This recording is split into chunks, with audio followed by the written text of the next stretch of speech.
गाड़ी खड़ी है उनका लोग चालान मार दे रहे हैं और चालान मार के उनको मैसेज कर दे रहे हैं, उनके लिए सावधानियां क्या बरतनी? पहले तो मेरा ये सुझाव और अपील भी है कि जो भी वाहन स्वामी हैं वो वैध प्रपत्रों के साथ चलें और यातायात के नियमों का पालन करें।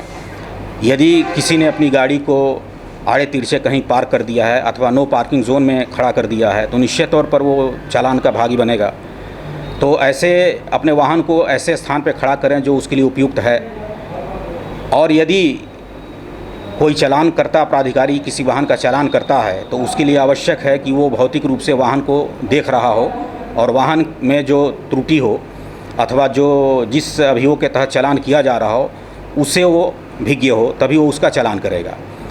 इसके बावजूद जैसा कि कई जगह से ये बातें सुनने में आती हैं, कई लोगों की शिकायत रहती है कि उनके वाहन का चालान अनुपयुक्त हो गया है। तो यदि किसी को ऐसा लगता है कि उसका चालान अनुपयुक्त है, नहीं होना चाहिए था, तो वो उसके लिए आवेदन कर सकता है, अपील कर सकता है, उस पर सम्यक ढंग से सुनवाई होगी।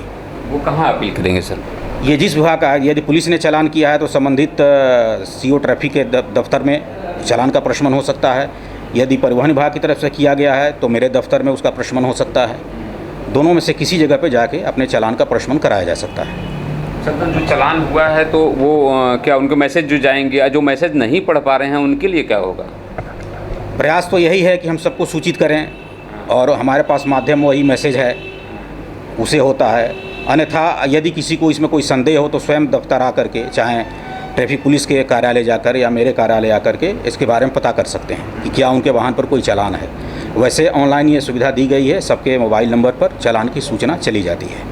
मोबाइल में चली जाती है? चली जाती है। लेकिन सर कुछ और हमारे शहर में है, हमारे चंदौली ज़िले में या किसी देश के कोने में जो कि कीपैड मोबाइल चलाते हैं और वो सिर्फ मोबाइल चला पाते हैं और मैसेज नहीं पढ़ पाते लेकिन गाड़ी चलाते हैं, उनके लिए क्या प्रक्रिया, वो कैसे तय कर पाएंगे? उनके लिए तो पहले तो मेरी यही अपेक्षा रहेगी कि ऐसी स्थिति ही ना उत्पन्न करें कि उनका चालान हो पाए।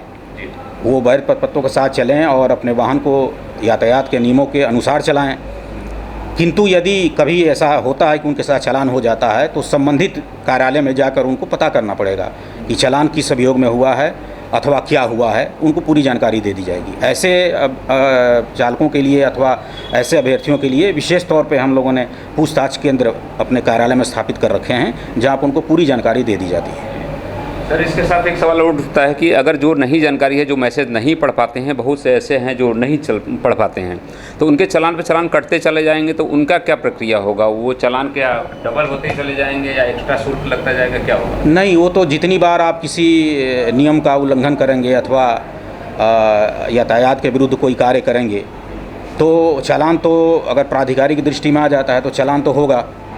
अब आपका भी ये फ़र्ज़ बनता है कि आप अपने वाहन के संबंध में समय समय पर सूचना लेते रहें कार्यालय से कि अपने आपका वाहन चलने योग्य है कि नहीं, आपके वाहन का कोई प्रपत्र वैध अवैध है कि नहीं, अथवा कोई चालान है कि नहीं। ये स्वयं अगर यदि आप नहीं पढ़ सकते, आपका सूचना का कोई साधन नहीं है, तो आपको स्वयं फिजिकली कार्यालय आकर के पता कर लेना चाहिए अपने वाहन के संबंध में समय समय पर। इससे आपको वाहन के संबंध में जो भी अपडेट है वो प्राप्त होता रहेगा।